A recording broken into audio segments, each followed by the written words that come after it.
Hola, buenas tardes. Bienvenidos a la presentación de Nunca Volveré a Berlín en nombre de Penguin Random House, de por supuesto la FIL Guadalajara y del sello Plaza y Janés. Les damos la bienvenida a todos ustedes y bueno, ahora sí también a Roberto Ampuero, a México. Bienvenido, estamos encantados de tenerte aquí. Y bueno, les cuento un poco de alguien que ya conocen, pero todos admiramos.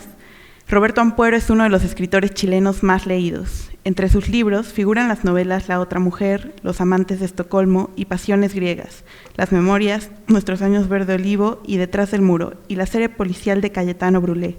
Su obra ha sido traducida a 15 idiomas.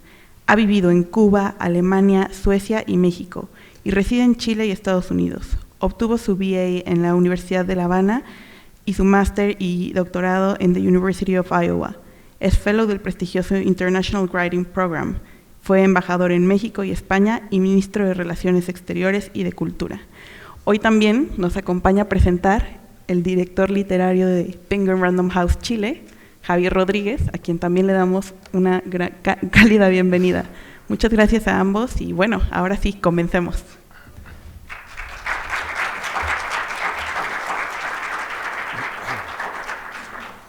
Muchas gracias a ti, Verónica, por la presentación, a la FIL por la invitación, a ustedes por estar aquí, por venir a escuchar a Roberto, un autor que todos admiramos muchísimo. No lo digo porque sea su editor y porque está aquí al lado, sino porque es genuino. Nosotros ya con Roberto hemos tenido esta conversación varias veces, pero yo traigo igual mis apuntes porque siempre se nos pueden pasar cosas y esta charla la hemos tenido generalmente frente a diversos públicos, pero frente a diversos públicos en Chile. Entonces, este salto internacional merece que estemos a la altura, sobre todo en la presentación de una novela como Nunca Volveré a Berlín, que ha tenido un gran año con lectores a lo largo de toda Latinoamérica y que quién sabe si seguirá su periplo en otras lenguas, aunque algo me dice que así será. Hemos hablado, Roberto, durante esta semana de lo frágil que es la memoria, ¿no? Un tema que te ha obsesionado no solo en el último tiempo, sino que recorre, siento yo, toda tu obra. Y el punto de partida de esta novela, bueno, aquí se ve un poquito más grande, yo tengo aquí mi ejemplar, es ese, ¿no? Que ya nadie recuerde que nadie, nada más ni nada menos que el constructor del muro de Berlín, Erich Honecker, murió en Santiago de Chile, donde pasó sus últimos años, ¿no? Sí, muy buenas tardes y gracias por la asistencia de ustedes. Es un gran gusto estar en la Feria Internacional del Libro de Guadalajara y poder compartir con ustedes algunas reflexiones sobre este libro junto con Javier. Sí, el motor de esta novela está centrado en esto que mencionaba Javier, que es un hecho mayor dentro de la historia reciente, contemporánea, digamos, y es que el último dictador de Alemania, en este caso de Alemania Oriental, y constructor del muro, de que mantuvo encerrado durante 28 años a 17 millones de alemanes en el centro de Europa, no haya terminado sus días en Alemania, siendo juzgado y condenado por la responsabilidad que le cupo en aquella defensa de ese muro con orden de acribillar a quien intentara asaltarlo, sino que haya terminado, y debido, esto hay que subrayarlo, a las condiciones particulares de la democracia alemana, haya terminado en Chile libre de toda responsabilidad y también está establecido dentro de las normas alemanas, por su avanzado estado de edad y también porque estaba enfermo de un cáncer terminal.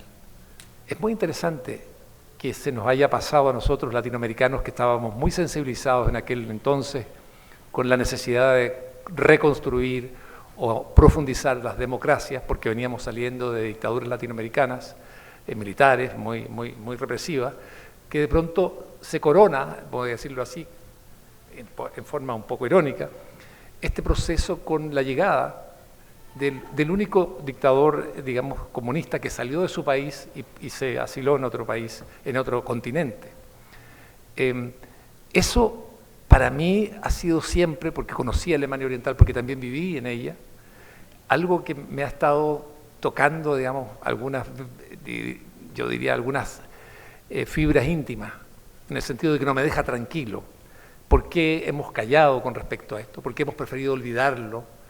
¿Qué significaba Honecker y lo que hizo? Y entonces lo enfoqué. Y para cerrar esto, quiero decir, yo tuve 3 momentos en que me encontré, pero entre comillas, con Honecker. La primera vez cuando viví en Alemania Oriental y era el hombre number one, el todopoderoso, el líder del partido, del gobierno, de las instituciones militares, etcétera, cuando me tocó vivir en ese país durante 3 años y medio. Después me tocó encontrarlo en el momento en que se viene abajo el muro, en que el muro se desploma en 1989 por la presión de la ciudadanía, pacíficamente, que protesta en contra del muro y quiere libertad. Y me tocó ser enviado a Alemania Oriental, yo ya no vivía en Alemania Oriental, soy enviado a Alemania Oriental, para que escriba los reportajes sobre lo que estaba ocurriendo, que estaba cambiando la historia de Europa y de Occidente. Y en el tercer momento, que me encuentro con Honecker, entre comillas, es cuando él llega a Chile. Él llega a Chile, como les decía ya, ¿verdad?, desahuciado en términos médicos, pero también libre de toda responsabilidad y condena, a vivir en mi país, que venía saliendo precisamente de una dictadura, que era la dictadura de Augusto Pinochet. Él llega en 1993, Pinochet estuvo hasta el año 90 en el poder. Todos estos elementos me han, de una u otra forma, seguido y me han hablado, me han sugerido cosas que uno como escritor no quiere que queden tan tranquilas, tan sepultadas, y que merecen una reflexión porque tiene que ver con todos los latinoamericanos y con nuestra concepción de la democracia y de la responsabilidad que tenemos también como demócratas al educar a la gente y sobre todo a las nuevas generaciones, ¿no? Sí, y no contento con recordarnos la presencia de Honecker y la muerte de Honecker en Chile, tomas una decisión literaria y estilística que a mí al menos me parece arriesgadísima, que es construir la voz de este Honecker que regatea con la muerte, pero también con el juicio de la historia. Y si buscamos quizás paralelos, no éticos ni morales, sino de la muerte en el exilio, podemos pensar en el propio León Trotsky en este país, ¿no? Te quería preguntar, ¿cómo hiciste para construir esa voz con lo difícil que tiene que haber sido? Él hablaba español por sus viajes a Cuba, pero poco, no estaba cómodo en Chile. Cuéntanos de eso, que me parece muy interesante. Sí. Miren, una de las cosas sorprendentes de Erich Honecker, a quien yo he estudiado, he seguido a través de artículos y documentos, es que era una persona fue extraordinariamente poderosa, pero al mismo tiempo era un líder muy plano, desde todos los ángulos humanos. Era una persona que no se distinguía como un gran orador, no se distinguía como alguien carismático, no se distinguía como un teórico de sus posiciones políticas, ni tampoco era líder dentro de Europa del Este. Era un ser muy plano, muy gris, y sin embargo, pese a eso, fue capaz... Plano, perdón, en el sentido de pocas complejidades o profundidades, o no ser un intelectual público. ¿A eso te refieres? Yo diría que era un hombre muy sencillo, muy simple, pero al mismo tiempo un apparatchik, un hombre capaz de moverse dentro del aparato del partido de gobierno, y ser capaz también de desplazar a competidores de forma magistral, quedándose al final él con el poder dentro de Alemania Oriental. Un estratega pragmático en lo político, quizás. Sí, y con una historia que se mantuvo oculta durante mucho tiempo. Por ejemplo, creo que es importante mencionarlo, durante el nazismo, Erich Honecker, siendo muy joven, es detenido por la Gestapo y lo condenan por actividades comunistas a 12 años de prisión. Y él entra en prisión, desde luego, y vive allí como comunista. Era, digamos, un elemento, vamos a decirlo así, dentro de lo que uno puede entenderlo políticamente, una situación que lo agrandaba a él, ser prisionero de los nazis. Y sin embargo, él, dentro de esos 10 años que estuvo al final en la cárcel, porque llegó hasta el término de de la Segunda Guerra Mundial, estuvo en prisión, él lo que hizo fue mostrar una actitud extraordinariamente, yo diría, disciplinada dentro de la cárcel. Hay momentos, según los registros que aparecen posteriormente, después de su caída, que demostraban que él estaba dispuesto a hacer concesiones también de tipo político-ideológico ante la autoridad que los manejaba, que era en el fondo el partido nazi dentro de la unidad policial. Y esto es interesante para que tengan una idea. Él, siendo un comunista, perseguido además y prisionero, establece una relación amorosa con la mujer que es su gendarme, que está encargada de mantenerlo preso. Es una alemana del partido nazi. Entonces, ese capítulo, fíjense, se mantuvo muy en secreto mientras él gobernó. De eso nos enteramos mucho después por los archivos que surgieron. No es que haya nacido ahí el síndrome de Estocolmo. No, ahí no. Honecker establece esa relación, se enamora de esta mujer, Mayor que Charlotte, él. mayor que él, 7 años mayor, se enamora de Charlotte, ella lo ayuda, incluso en un momento lo ayuda a escapar de la cárcel, porque trabajaban bajo un sistema libre por horas, para trabajar reparando techos después de los bombardeos aliados, y volvían en la tarde, en un momento le escapa, ella lo ayuda a él a volver y a borrar la información. Era mucho el caos ya al final de la guerra, si pueden imaginar, ¿verdad? Siendo bombardeado Berlín, y él vuelve. Bueno, cuando termina la guerra, él, siendo fiel todavía comunista, él decide casarse con esta mujer, con una nazi, y se podrán imaginar que hace un paso tremendo, de mucho coraje, sobre todo dentro del Partido Comunista, poder justificar y decir, sí, yo me caso con ella, aunque haya sido nazi, y hasta hace poco fue miembro del partido político nazi. Se casa. Hay mucha crítica en contra de él dentro del Partido Comunista Alemán Oriental y las tropas soviéticas por lo que está haciendo, y una cosa muy extraña, curiosamente podríamos decir, fallece ella un año, antes del año. Se supone, lo que se da a conocer, que falleció de un cáncer repentino cerebral y desaparece de la historia de Alemania, desaparece la historia de Alemania Oriental, desaparece hasta su última ficha, no hay fotografías ni nada. Y ahí Honecker se vuelve a casar rápidamente con una dirigente de la juventud comunista, fundamentalmente de los pioneros, de los niños, que es una mujer también mayor que él, y donde él se ubica ya, como corresponde, en el cargo político, con una pareja que es comunista como él, y de ahí empieza a escalar. Es decir, es un personaje que uno dice, ¿de dónde saca esta fuerza y estas habilidades? Si siempre ha aparecido y siempre pareció ser, nunca se distinguió de otra forma, como alguien en este sentido, yo insisto, muy, muy plano intelectualmente, y también como líder político. Y hablábamos de Honecker, tú acabas de mencionar a Margot, la pareja de su vida probablemente, o con la que la asociamos, con la que estuvo más tiempo y que también fueron una dupla muy fuerte. Situémonos un poco en la novela. Son los últimos años, principios de los 90. Erich Honecker vive en una casa en un barrio que se llama La Reina, en Santiago. Roberto fue embajador en México, él me podrá corregir, pero lo que se me ocurre más parecido son esas casonas de la colonia Roma, del DF, quizás. Se aburre bastante y en este regateo con el juicio de la historia, él pide que lo contacten con un traductor que sepa alemán para poder escribir.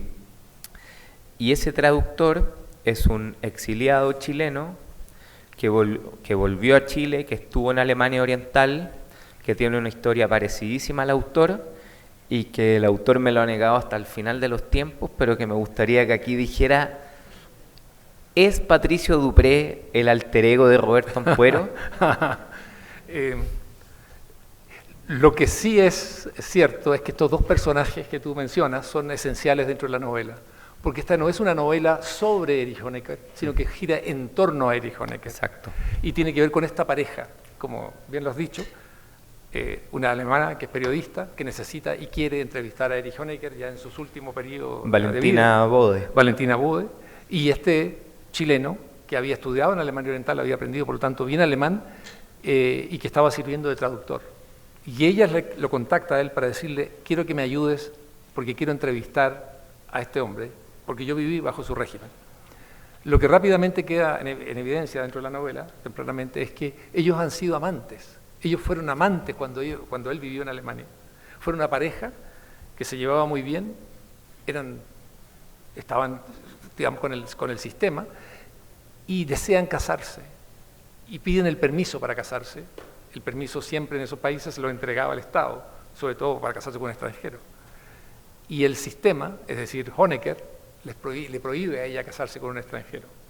Entonces, de pronto, estos dos, que ya no son jóvenes, pero lo fueron hace muchos años, están frente a quien es el personaje victimario de su amor. Ese fue el hombre que mató su amor, que impidió el amor que se concretara. Y lo tienen allí, en la casa, que tú decías, en una colonia como la de Roma, lo tienen allí para para ser entrevistado. Está débil, está decrépito, está enfermo, está sin poder, ha desaparecido su estado, todo lo que él construyó en su vida ha desaparecido, ya no existe. Y está el tema, ¿qué hacemos con él? No le dicen quiénes son ellos, no le dicen nosotros somos víctimas de usted. Lo que a ellos les intriga es qué se hace en estos casos, en términos éticos. ¿Te vengas? Ya nadie se daría cuenta si lo eliminamos. Corresponde. Y Valentina Bode, que es una mujer de mucho carácter, es quien le dice, si nosotros hacemos algo en su contra, estaremos siendo como él, estaremos convirtiéndonos en otra cosa. Entonces es una conversación que sigue. Pero ¿sabes lo que me interesaba con esto, con esta pareja alrededor de él? Lo siguiente. Situaciones como dictadura, situaciones como el muro de Berlín, deja elementos y situaciones que son cuantificables, que son medibles. La cantidad de gente que fue acribillada por intentar saltar el muro, más de 300.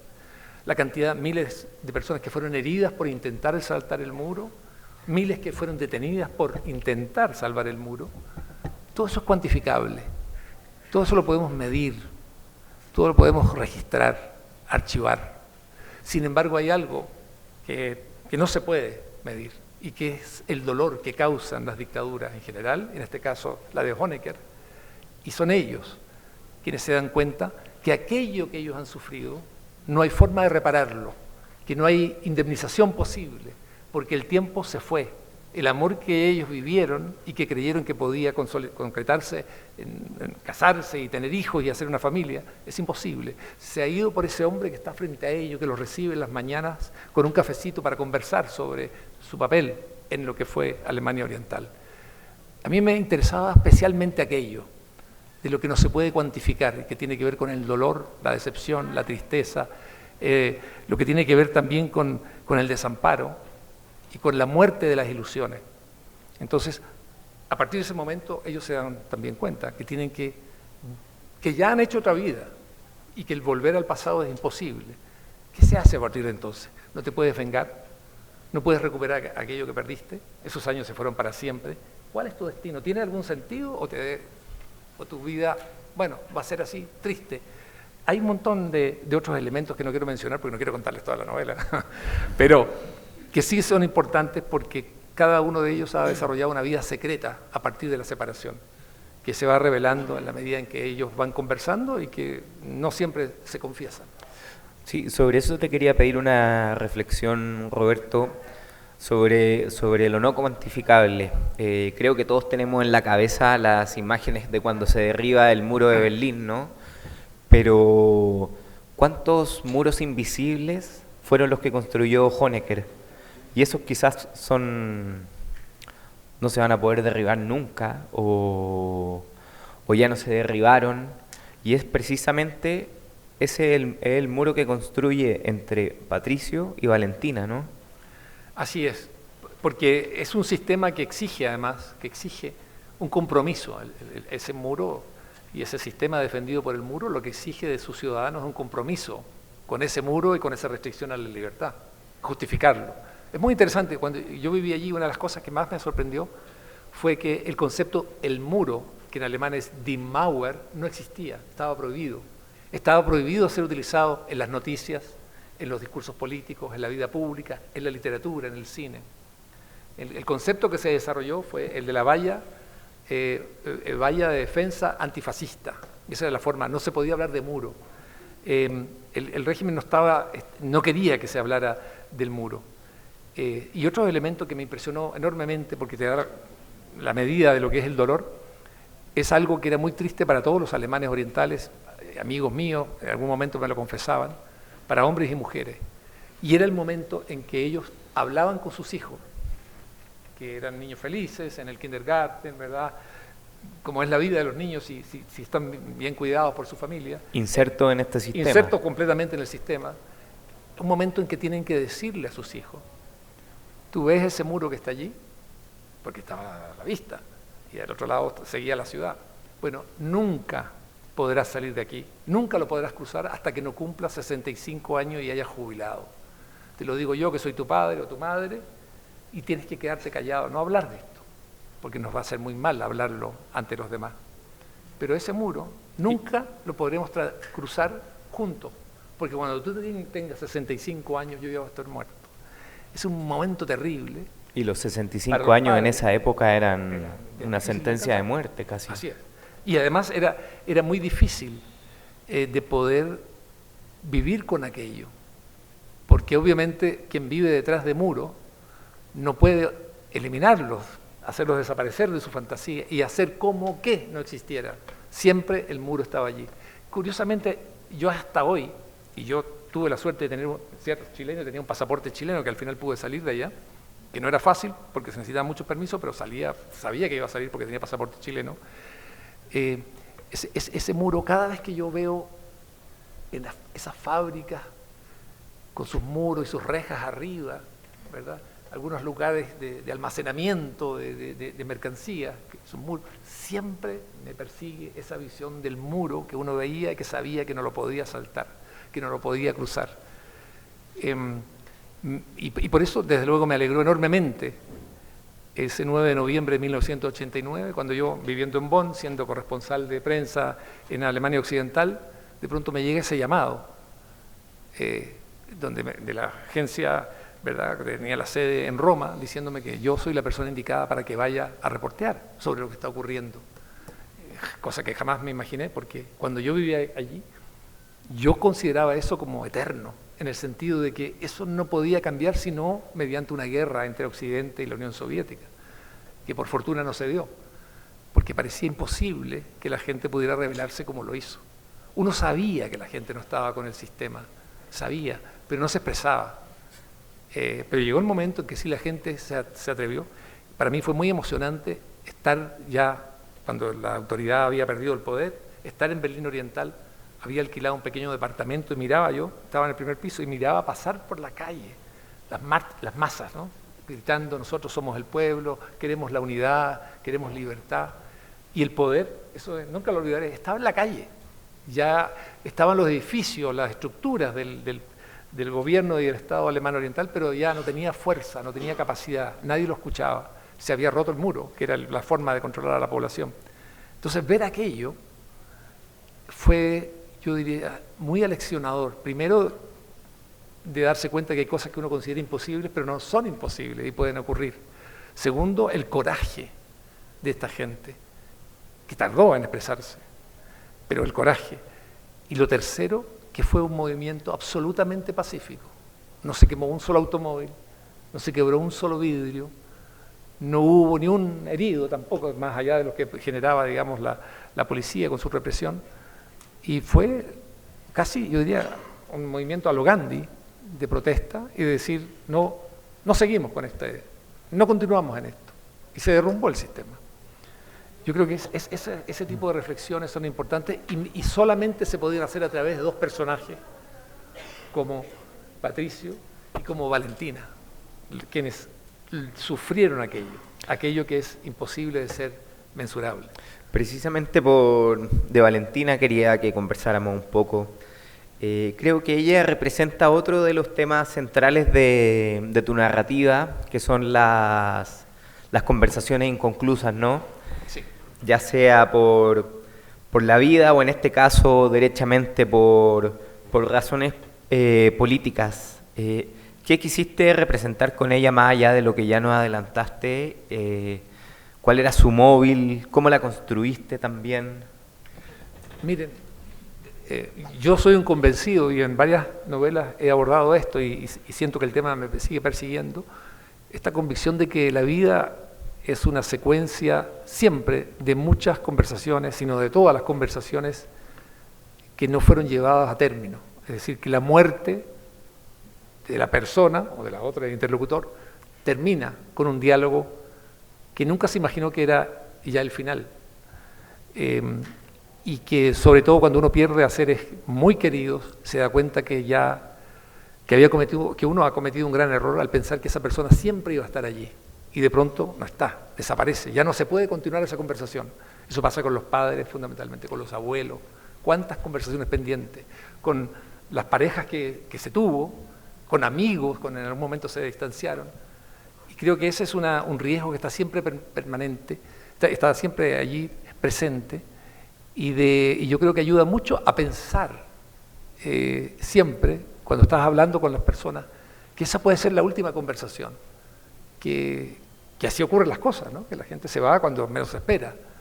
Y eso en esta novela también es fuerte para mí y era importante hacerlo, porque ambos pierden a gente en un momento en que simplemente, como siempre ocurre o como a menudo ocurre, uno no está preparado ni siquiera está pensando en que esa otra persona se pueda ir. Y tiene que ver también con Valentina. Tú me preguntabas si de alguna forma estoy yo dentro de esto. Sí, claro, si uno vivió en ese régimen y sabía alemán y hablaba con los jóvenes de su edad fundamentalmente, se daba cuenta de los temas que estaban circulando en la sociedad y cómo mucha clave se expresaban esos temas. Y bueno, y yo tuve nosotros de Chile decimos polola, ¿no? Sí. Una noviecita de la que estuve enamorado, muy enamorado. Y pasó, pero esto pasó en muchas ocasiones, ¿no? No es un caso único que yo esté aquí revelando, sino está constituido por muchos casos que después se fueron reconstruyendo. Y que, bueno, esa relación se acabó, y cuando pasan los años, y yo tengo, por el hecho de haber vivido en Alemania Oriental, el derecho a solicitar las actas de la Stasi, de la Seguridad del Estado, que reescribía sobre uno, la primera etapa en que yo pido, la primera vez que pido, porque van entregándoles escalonadamente en la medida que van reconstruyendo los documentos, yo ya vivía en Estados Unidos, y un día toca el cartero y dice, aquí hay un sobre para la señora Puero. Y entonces yo miro y dice, autoridad a cargo de los archivos de la Stasi, secreto. Y yo lo recibo, algo que quería tener, ¿no? Y era un sobre grueso, oscuro, manila, con documentación, 35 páginas. Y dije, ahora lo abro. La verdad es que no me atreví a abrirlo, por algo que pensé y que me habían mencionado. ¿Qué sacas? ¿Por qué le vas a dar tanta fuerza a aquellos que te espiaron y te denunciaron, haciéndolos revivir? ¿No será mejor confiar en todos los amigos que se te acercaron y que fueron tus amigos, y pensar y morirte que ellos siempre fueron tus amigos y no hubo otro rostro detrás oculto?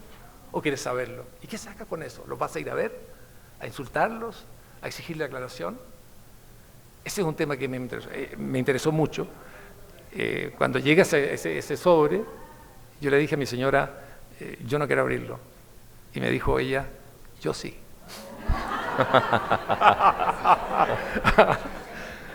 Y entonces yo me acuerdo que me quedé frío viendo televisión ahí en el salón donde estaba y sentí que mi señora subió al segundo piso. Y yo esperando. Y vuelve. El resumen ejecutivo. Vuelve, no sé, a los 45 minutos. ¿A que tú no sabes? Me dice. ¿A que tú no sabes que me informaba también sobre ti? ¿No? Esa noviecita que te gustaba tanto. Esto es divertido hoy, pero es un dolor tremendo, la verdad. Devastador. Fue una cosa tremendo. Pero uno lo va ya elaborando de esa forma. Pero sí les voy a decir lo siguiente. Yo empecé a buscar dónde estaba. ¿Dónde estaba ella? Después de tantos años. Y descubrí, no voy a decir el país, que se había casado con un diplomático extranjero, siendo ella viviendo en la RDA, que ella era un agente ella había sido un agente, informante del servicio secreto alemán, y que de alguna forma estaba con tareas, entre muchas otras me imagino, informando también sobre mí. No había cosas tremendas que dijera sobre mí, ni que me pudieran perjudicar en exceso. ¿Qué daño puede hacer un novelista en ciernes? Y ya uno ya estaba lejos. Pero y además, ese fue otro tema que conversamos con otros amigos, pero aquí lo interesante es que esta persona se había casado con un diplomático extranjero, obviamente, y se había ido después a vivir a ese país. Y lo que yo asumo, que seguía dentro de sus funciones, cumpliendo sus labores. Nunca he hablado con ella. Sé que vive entre Canadá, París y Alemania, pero nunca he querido hablar, pero no tiene sentido. Sin embargo, encontré, sí, entre otros, a un amigo que yo estimaba mucho y que todavía a él y a su señora los estimo y los quiero, que informaron. Y decidí, y lo digo acá, pero es difícil, ¿verdad?, que se saquen conclusiones de esto. Decidí no hablar del tema con ellos, seguir visitándolo. Y estoy convencido de que fue lo correcto. Algunos amigos alemanes que sobrevivieron a aquello, orientales, me dijeron y me enseñaron algo. Me dijeron, piensa tú, cuando tú te encuentres con gente que escribió sobre ti, piensa en lo siguiente, que informó sobre ti. Piensa si dentro de aquello que dijeron había cosas graves en tu contra que te hubiesen perjudicado en forma sensible. Porque tienes que pensar que la persona en una dictadura de ese tipo totalitaria tiene que salvarse él, su familia, y si de paso te salva también a ti y cuenta cosas obvias, sin ningún tipo de compromiso grave para ti, perdónalo y abrázalo y entiéndelo. Así somos los seres humanos. Todo aquello a mí me dio una gran lección.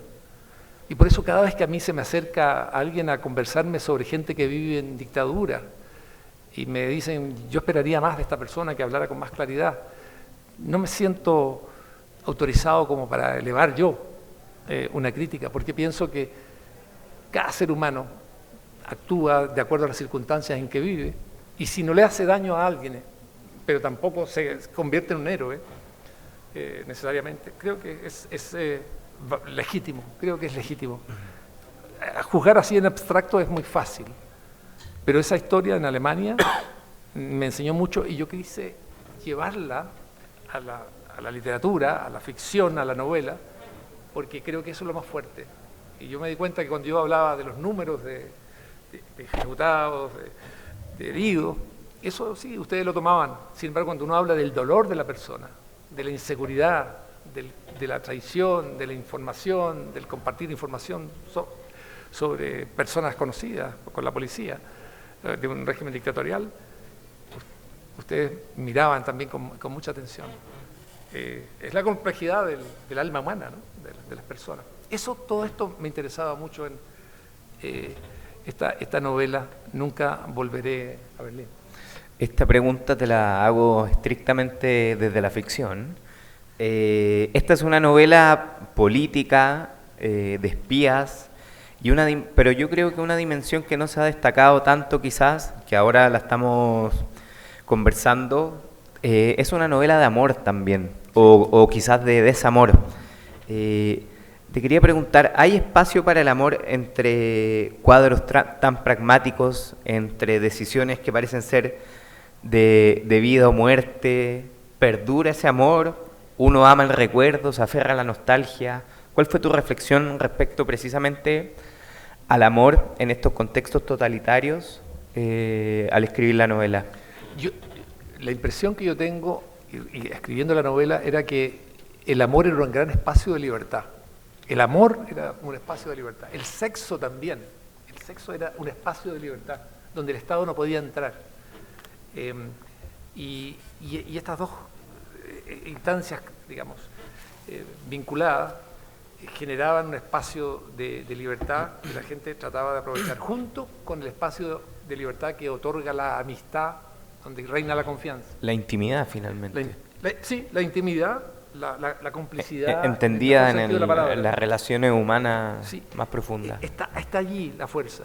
Y yo creo que hay una cosa que es contradictoria que es muy difícil de que se produzca, digamos, que dé un buen resultado, y es el amor, que es incondicional, y que lo sienta una persona que está sometida al mismo tiempo al poder al poder estatal, y que tiene la tarea de informar incluso sobre opiniones de aquella persona a la que ama, o de sus familiares. Allí es imposible. Entonces, cada vez que estos personajes, y sobre todo en este caso Valentina, ama, y no quiero contar toda la historia, se rompe la lealtad con el Estado. Y si es leal al Estado y a lo que le exige al Estado, a ella, está siendo desleal al amor. Hay una paradoja ahí. Es imposible unir aquello, ¿no? A menos que ambos compartan un proyecto común de tipo político. Eso está todo también, tú sabes, abordado en esta novela, ¿no? Intentos de ella también en algún momento de buscar esos caminos. Pero queda la vida como una lección que se va aprendiendo en la medida que se va viviendo, y que nadie sale acá incólume, y nadie está liberado de la lección que tiene que hacer y del dolor que le corresponde, digamos, sufrir bajo circunstancias muy difíciles. Pero es una novela también que abre un espacio a la defensa de lo que son los sentimientos, de lo que es el amor, lo que es la amistad, lo que es la posibilidad de derrotar como ser humano a la dictadura, incluso cuando las cadenas siguen allí encadenando a la persona. Aunque invisibles. Aunque sean invisibles, aunque sean de tipo ideológico, ¿verdad? Sí. Y tú, Roberto, viviste en Cuba, como ya conversamos, en Alemania Oriental, viviste en carne propia el auge, pero también la caída de los socialismos reales. Y te quería preguntar desde el punto de vista no del canciller ni del embajador, sino del escritor. ¿Cómo hablamos de la memoria al principio, cierto? De la construcción de la memoria. ¿Cómo recuerdas esos tiempos y cómo haces para narrar esas épocas que para ti fueron derechamente muy traumáticas, que tuvo que pasar mucha agua bajo el puente, me imagino, para poder contarlo? Sí, es una tremenda pregunta, pero a ver, tengo que plantearlo, ¿verdad? Llegué yo después del golpe de Estado de Augusto Pinochet contra el presidente Salvador Allende, llegué a vivir a los países comunistas, primero a Alemania Oriental y Cuba, porque yo era joven comunista y creía en aquello firmemente. Y quizás uno de los arrepentimientos que tengo, que no es estrictamente, ustedes lo van a ver de qué se trata, es que yo, siendo muy joven, la juventud no exime de responsabilidades, abracé una causa que definía a Chile, a mi país, que era también bajo Allende una democracia digna, modesta, pero digna, y yo contribuí con muchos otros jóvenes a calificarla de democracia formal, burguesa, dictadura del capital, y que había que cambiar, modificar, eliminar y establecer un modelo como los que conocí después en Europa del Este o en Cuba. Y yo creo que esa es una responsabilidad que uno lleva consigo, no la puedo negar. Histórica. Es para siempre, que yo fui uno de aquellos jóvenes que también, como adultos mucho mayores, contribuyeron a destruir esa democracia, insisto, que era digna y hasta antes de Pinochet. No la valoramos. Y solamente cuando la perdimos, y muchos tuvieron que ir al exilio, nos dimos cuenta, y sobre todo si nos tocó vivir en un país del este de Europa o en Cuba o en un regímenes así, nos dimos cuenta de lo que habíamos perdido. Y creo que en ese sentido la libertad es como el amor, que uno realmente no se da cuenta de cuánto significa para uno hasta que lo pierde, hasta que pierde esa persona amada, hasta que pierde esa libertad que tenías, que la trataste como algo que es el gran error, creo yo, de muchos en la sociedad abierta, en la sociedad libre, abierta, de pensar que dar por descontado la libertad y la democracia. Es lo que hay, es como el pájaro que mira o concibe el aire, o el pez que vive en el agua. Está siempre ahí, siempre va a estar. Y no es cierto. Creo que esa es una reflexión también importante que se da dentro de esta novela, o que yo busco explorar en esa novela, de que la democracia no es algo que se da de una vez y para siempre y está garantizada, la libertad tampoco, sino que es algo que se mantiene dentro de un equilibrio y tensiones muy grandes dentro de una sociedad, donde cada persona, cada individuo está llamado a asumir su responsabilidad. Esto no tiene que ver con políticas particulares ni partidos particulares, tiene que ver con conceptos más amplios como el de la libertad y de la democracia, y también en este sentido, como decía, del amor. Por ahí me interesaba mucho que estos personajes exploraran, sin que esto fuera, desde luego, y no es tampoco una novela de tipo académico, digamos, de investigación, ¿verdad? Sino que una novela se caracteriza fundamentalmente porque plantea temas que le ocurren, sufren y viven personajes que pareciera que son de carne y hueso. O sea, lo que explora la literatura y las novelas es la condición humana, las debilidades, la fortaleza, el amor, los sentimientos, la memoria, el olvido, los celos. Eso es lo que hace la novela. Y la otra cosa importante también, que me gustaría subrayar, un político está para dar respuesta y mostrar camino. Una novela y un novelista no está para eso, está para plantear preguntas, para contribuir a reflexionar sobre la sociedad y el mundo o las circunstancias en que vivimos. Mal hace un escritor que cree ser un político en el sentido de que da respuestas y da caminos y da soluciones a los temas profundos de la humanidad. Pero mal también le haría un político que empieza a plantear y a reconocer las dudas, como lo puede hacer un intelectual y lo puede hacer un escritor, un poeta, ¿verdad? De decir, no estoy tan seguro, a veces me asaltan dudas. Un político que ustedes escuchan diciendo eso probablemente va a perder la próxima elección. El político tiene que decir, por aquí es el camino, yo soy la solución, síganme. El escritor que dice, este es el camino y esta es la solución y aquí tienen todas las explicaciones, no. Creo que eso aprendí y recordé, y esta novela pasa lo mismo, que cuando yo tenía 18, 20 años, tenía más respuestas que preguntas. Y cuando maduré, y hoy tengo muchas más preguntas que respuestas. Y creo que eso es un motor importante en la vida, también la curiosidad intelectual, el dudar, el no sentirse siempre seguro de lo que estás haciendo, el de plantearse por qué lo estás haciendo y si tiene sentido seguir haciendo aquello que hace. Eso es un elemento central y creo que esta novela aborda también este tipo de temas que van surgiendo entre estos personajes que tanto hablan, que tanto se amaron y que comprendieron en un momento que ya aquello, continuarlo era imposible, es irrecuperable. Me avisan, Roberto, que nos queda tiempo para una pregunta y luego abriremos espacio ahí al muchacho de la Roma para que pueda preguntar con tranquilidad. Respecto a lo que tú decías, Roberto, creo que sobre el juicio histórico y Allende, eso ha sido precisamente lo que ha hecho caer a Honecker y que ha levantado a Allende en la memoria, en el juicio histórico, la construcción de esa vía chilena al socialismo con todas sus limitaciones, pero que finalmente era un proyecto demócrata y social y liberal también, por decirlo en el sentido original de la palabra. ¿Tú sientes en esa línea que hoy las democracias occidentales están en crisis? ¿Te trae recuerdos de esa época el nivel de polarización actual?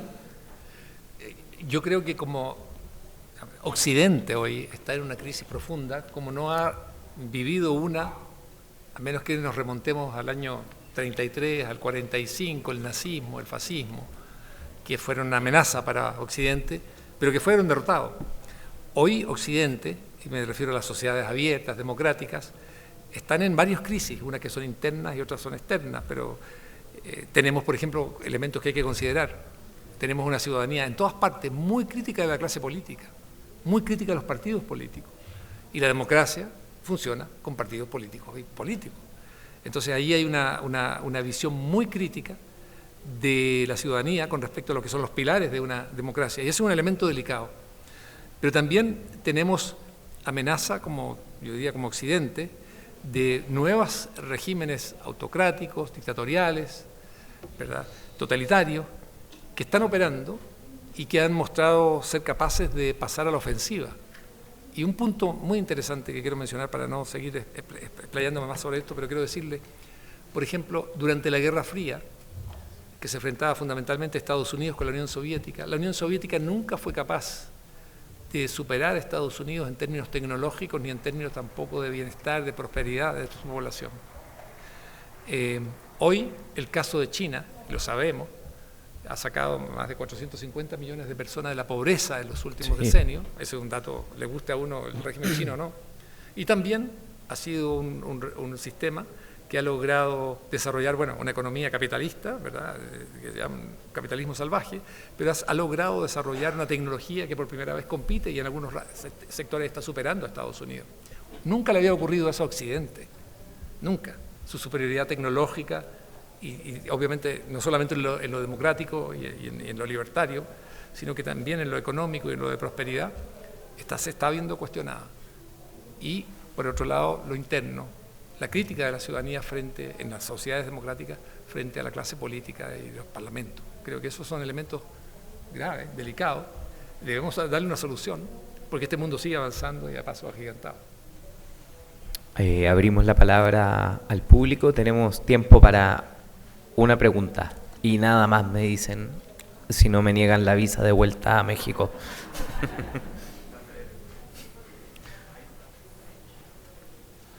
Hola, ¿qué tal? Bueno, quería hacer una pregunta siguiendo el ejercicio de ficción sobre tu libro del último tango de Salvador Allende. Quisiera preguntarte ¿qué crees que hubiera opinado Salvador Allende sobre esta historia? Si le hubiera gustado, si hubiera tenido alguna crítica o algo que no le hubiera gustado. Si mal no recuerdo, bueno, lo leí hace años, también se exploraba como esta faceta de amante, ¿no?, que tenía Salvador, pues, ¿no? Como típico hombre de su época, ¿no? Y nomás 5 palabras de una cita que me parece que venían ad hoc de lo que mencionaban del amor, de George Martin, ¿no? Él decía que el amor es la muerte del deber. Entonces me parecía ad hoc a lo que mencionaban. Mira, gracias por referirte al último tango Salvador Allende, y quiero decir que cuando tú escribes sobre un personaje como Allende, personaje histórico, o Honecker, son personajes históricos, lo peor que puedes hacer y lo que no debes hacer nunca es convertir a ese personaje en una caricatura, sino que por el contrario, tomártelo muy en serio como ser humano y tratar de indagar e imaginar aquello que no quedó por escrito, pero que probablemente haya pensado. Por ejemplo, en el caso de Honecker, enfermo, sin poder, lejos de su país, sabiendo que nunca más va a volver y viendo desplomados todos sus sueños, es obvio que un hombre en esa situación comienza a pensar y a reflexionar sobre lo que ha sido su vida y el sentido que ha tenido y de qué ha valido vivir y sacrificarse por esas ideas. En esta novela, ya que me preguntas qué diría Salvador Allende, que es muy difícil decirlo, pero quiero decirte, en esta novela, Honecker, que está en estado febril a veces en las noches, conversa con figuras de la izquierda mundial ya muertas, fallecidas, siente que habla con ellas. Entonces, ciertas noches habla, siente que llega la visita de Fidel Castro, llega la visita de Stalin, llega la visita de Carlos Marx y llega la visita una noche de Salvador Allende. Y Salvador Allende lo que le dice, y aquí está un poco el mensaje mío, le dice: mira, tú y yo somos socialistas y compartimos muchas cosas, pero yo nunca, para que triunfaran mis ideas, hubiese recurrido a un muro y alambradas para que la gente no saliera de mi modelo y se quedara allí. Eso no va conmigo. Flaco favor le hiciste, le dice, al socialismo, porque el socialismo no se construye con cemento, con concreto, hormigón y todo tipo de guardias y de perros amaestrados para que la gente no se escape. Hay un momento también en que Honecker dice, cuando se ve solo en Chile, abandonado, lejos de su país, sin poder, dice: quizás yo debí haber hecho lo de Allende y otro hubiese sido el lugar en la historia para mí. Basta un segundo, Allende se suicida en La Moneda e entró por la puerta ancha de la historia. Otro Allende tendríamos hoy si él hubiese aceptado la oferta que le hicieron de subirse a un avión e irse al exilio. Allende dice: no, me muero acá.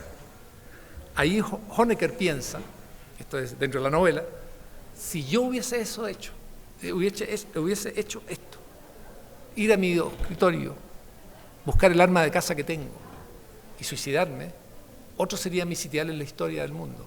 Me verían de otros ojos, pero ya está hecho lo que hice y acá estoy, soy un resultado final de mi propia historia y no es la historia que yo hubiese querido tener. Va por ahí. Espero que te haya podido responder en alguna medida. La diferencia entre un demócrata y un dictador, finalmente. Con esto cerramos el diálogo. Muchísimas gracias a todas y a todos por acompañarnos. Gracias. Un aplauso para el autor, por favor. Muchas gracias. Muchas gracias a ustedes, que les vaya muy bien. Les recuerdo que Roberto estará firmando ejemplares no solo de Nunca Volveré a Berlín, sino también de Los Años Verde Olivo y el Pasiones Griegas y todo ese resto de espectaculares novelas que tiene en el stand de Penguin Random House, si no me equivoco, en la avenida Cuentistas. Muchísimas gracias a todos. Muchas gracias.